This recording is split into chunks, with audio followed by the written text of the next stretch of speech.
So we need to understand with clarity that at the core of this international onslaught against Zimbabwe is against Zimbabwe's right to development. We as Zimbabwe need to claim our right to development, to prove to you that with these international people, they really don't want us to succeed. There's only one thing ZNU-PF government is good at. It is the passport office.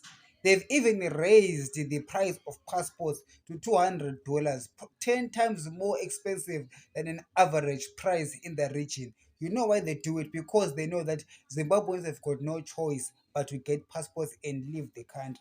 It is by design. ZANU's PF's contracts and partnerships with globalists is to run the country down, my people. Do you not see it? The contract that ZANU PF has with the devil worshippers in Britain and USA is to run the country down to the abyss. That is the plan. All right. Don't worry about these sanctions. It's just a sideshow. The real show is ZANU PF be in power. Your job is to make sure that those black people do not develop. Okay? Don't worry. In South Africa, we've got our ANC is doing the same thing. Black people will never develop.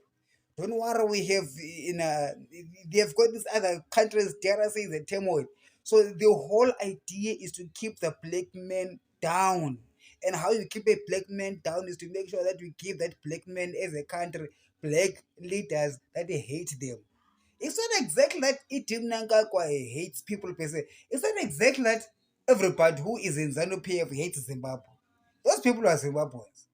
They also want to see a country that succeeds. I doubt if Chris Mutswango doesn't want to see nice roads in Zimbabwe, doesn't want to see nice buildings, a good economy booming. They do want to see those good things.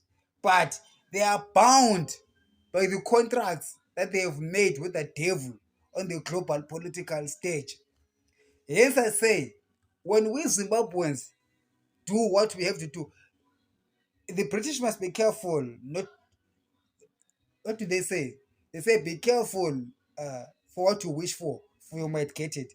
When they tell us that Zimbabweans must sort themselves out, we might actually get to a point of finding each other. As the power, as the poor majority in the ZANU-PF regime. After we find ourselves, we might actually lead to development. As I told you, that I seriously doubt if ZANU PF people hate Zimbabwe the way that their actions show. To me, their actions show a, a cage. They're in a cage. They are forced to underdevelop the nation. They are forced to develop the nation. Such that if they were to develop the nation, there is something terrible or horrible that will happen to them according to their secret occultic contracts. You see, you guys, so when you zoma occultic and these things of devil worshipping, you see now the whole country will have to suffer because somebody made a deal with the devil. You know, at a time like that, you tell ZANU PF and ET, okay, Shimira aside, okay, let us men of God handle the global occultist, because occultism is not only in Harare, it is also in Washington, in New York, in London. You must understand that the people that worship the devil in London and Washington, when they think of Zimbabwe, do not think that they have good intentions for you, Zimbabweans. No, they are not. Do you not think that they also have got good intentions for eating Nangakwa himself? No, they do not. So sometimes you get to a point whereby you see that eating Nangakwa and the ZNPF regime, they might be corrupt, they might be stealing here and there, but it's most likely that most of it is not just the human nature stealing, but it is the part and parcel of secret contracts that they cannot get out of, and secret contracts that they cannot freely talk about. Unlike me and you, who can scream on YouTube and speak as we want, they probably have got things that they cannot say. Okay, they have to go through destroying people that they otherwise do not want to destroy, but have to destroy them anyway because of the contracts that they've signed or the position that the globalists have put them in. So I say that the British mantra of saying Zimbabweans must go sort out their own problems. If we Zimbabweans get to that spiritual understanding, you see what I'm talking about. I need you to be clever and wise. It is that wisdom and being clever, of understanding that when you're going to the British and the Americans, do not think that you're going to God. Many times in the past 2 years, God has been warning me on one thing. When he says that Zimbabwe will be free, not by you, not by the love of the British or the Americans, but because of the grace of God. Okay. So whatever the Americans or the British are going to do, they're not going to do it because they love black people. No, they'll be doing it because they are also, God has put them in a tight corner where they have got no choice but to set us free. But they'll be doing it kicking and screaming. They too do not want to see black people succeeding. So it is a war against this black nation called Zimbabwe. They do not want us to give us our rights to development. And so they'll use all sorts of convoluted political gimmicks, including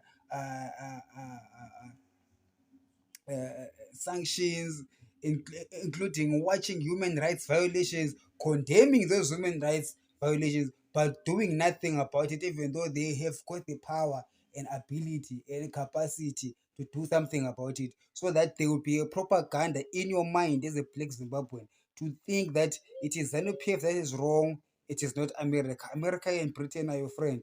ZANU-PF is your enemy. And America and Britain cannot do anything because ZANU-PF has got a sovereign right. While it's in the meantime, ZANU-PF is screaming on the inside to say a certain thing that they cannot say. ZANU-PF is screaming on the inside, hoping that someone like me and you might arise and destroy ZANU-PF. ZANU-PF might be screaming and kicking on the inside, hoping that somebody must just arise and take us out of power themselves, without so that the contract that we have with the British, when the British come and say, how did these Zimbabweans remove you from power? Then ZANU-PF will say, well, these Zimbabweans, we didn't know. They just came and took us from power. We didn't want to get out of power, so our contract can no longer be enforced because they just took us. You understand what I'm saying? What I'm driving to a point that perhaps ZANU-PF does want to get out of power.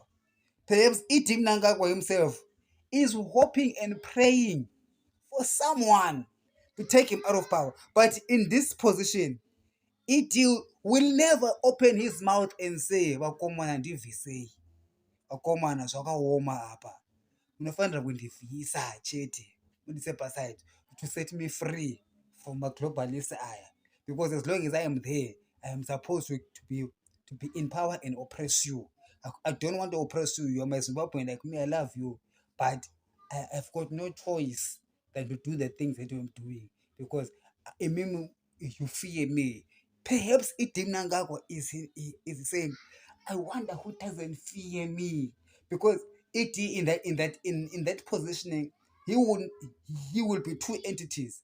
He will be number one, the president that you know about, that is oppressing people, corrupt, and then on this other hand, he will be the Zimbabwean citizen who understand that the president is doing things under duress, but the Zimbabwean citizen wants things to do right, but he cannot speak through the office of the president, owing to the legalities and the factors surrounding his circumstances or his positioning where he is. He might not be able to freely speak. So the onus will be on you and I to receive the signal without hearing it from Idi saying it. But we're moving ahead to remove Idi and ZANU-PF from power. And that is exactly what Idi and ZANU-PF wants us to do, even though they are not allowed to say it by the nature of the circumstances that they find themselves in. They will be kicking and screaming as we take them out. But actual fact, that's exactly what they need. You see how tricky it is?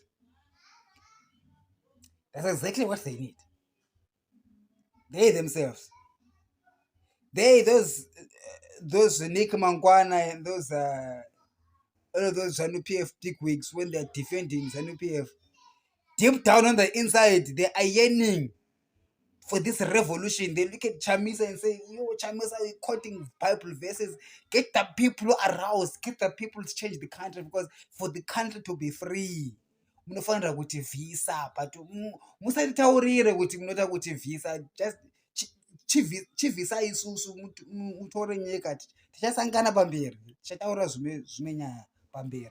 You understand? Because iyo ZANU-PF yacho needs to be free from the yoke. You understand? This is a yoke. This is a global yoke by globalists on ZANU-PF. So can I visa ZANU-PF from that yoke? It's ZANU-PF itself will be free.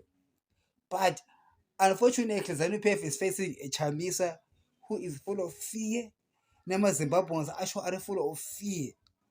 But the way I am reading is like this. Yes, ZANU-PF is fearful, but they are hoping that you can overcome your fear of them. If you try to do something against them, they might come against you, but they are hoping that you will be obedient to the move of God on the inside of you and really begin to do actions that the British parliamentarians who hate Zimbabwe did not expect you to do. The very same parliamentarians who tell you to go sort out your own issues, thinking that we have got no power of forgiveness. All right. I am ready to forgive Itim Nangaka for Kukurawondi. We almost forgot about it. Okay, we will deal with those that still have got a problem with it. I don't want to undermine other people's pains. But what I'm saying is that we can get to a place where we are not vindictive, but stand at the same time. Tinofanira kutora nyika with power, stainness, and emphasis for change. At the same time, being sensitive of some of the violence that has been waged against ZANU-PF, which has been violent against us. You hear what I'm saying? We need to be sensitive to the trouble that ZANU-PF is in, because it is that trouble that ZANU-PF is in that causes all of us to suffer. For us to be free from that trouble, we also need to free ZANU-PF from it by actually going ahead and removing ZANU-PF from power. Even if ZANU-PF is saying we don't want it, what I'm saying is, on the inside, deep inside their hearts, ZANU-PF wants to be removed from power. Okay, it's like a girl that wants a boy, but she will never say, "Oh, Dinyenge." She will never say it. She will be like, don't touch me, but in the deep inside, she's hoping, oh, he must ask me for my number. Oh, he must ask me again. You see what I'm talking about? It's kind of like that. There is a tacit agreement between ZANU-PF and evil forces outside the country that want to keep us impoverished forever. ZANU-PF knows about it, but ZANU-PF will not even open its mouth about it, because that's how it's supposed to be. It's supposed to be done silently. Hence, I want to be patriotic to country. When we're in the struggle, understand what we are struggling against. For we are not fighting against flesh and blood, but spiritual wickedness in high places, even in high earthly places, meaning in the global leadership places. Spiritually wickedness in high places of authority in the world. Not just people, not just Item Nangako, not just my soldier, but the convoluted nature of those spirits. We need to unwrap the banana. It's like a what is it? Not a banana. Yeah, like a banana peel. You know, a banana when it's still in the tree, not when it is ripe. You see, you need to peel it off like an onion. Yeah, you need to peel off layers of truths and propaganda. It's really is deep. Even to the extent that if you're eating Nangako, you're ZANU-PF, or you're a Zimbabwe military, or you're a Triple C, or you're a Zimbabwe ordinary person, you are watching my videos, I need you to be smart. cannot go further than that. In your listening to the things that I'm saying, I need you to be smart. I need you to have certain assumptions. I told you before, I am Noah.